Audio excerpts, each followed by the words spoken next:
চামড়া শিল্পে নানাবিধ সম্ভাবনার পাশাপাশি কিছু সমস্যাও আছে জানিয়ে তা সমাধানের আশ্বাস দিয়েছেন বাণিজ্য উপদেষ্টা ডক্টর সালেউদ্দিন আহমেদ।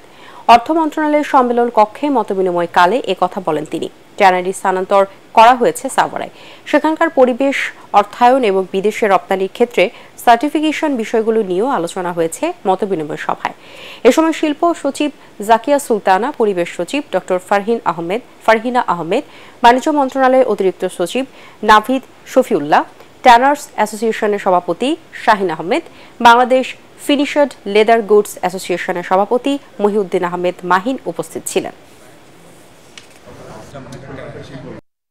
আমাদেরকে আপনারা জানেন হাজারীবাগ থেকে নিয়ে গেছিল, ধরে নিয়ে গেছিল সাভার থেকে। আমাদের এই জায়গাগুলোকেও রেড জোন দিয়ে রাখছিল। এখন আমরা ওইখানে যে ব্যবসা করতে পারি না, সিইটিভি ঠিক নাই। আগে যা বলছিল সব মিথ্যা কথা বলেছিল, কোনো অবকাঠামোই ঠিক হয় নাই।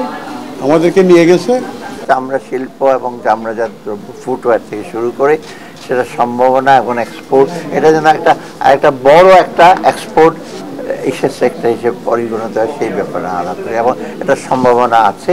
এবং আমাদের যারা চামড়া শিল্পে যারা আছে তারা অভিজ্ঞতা সম্পন্ন।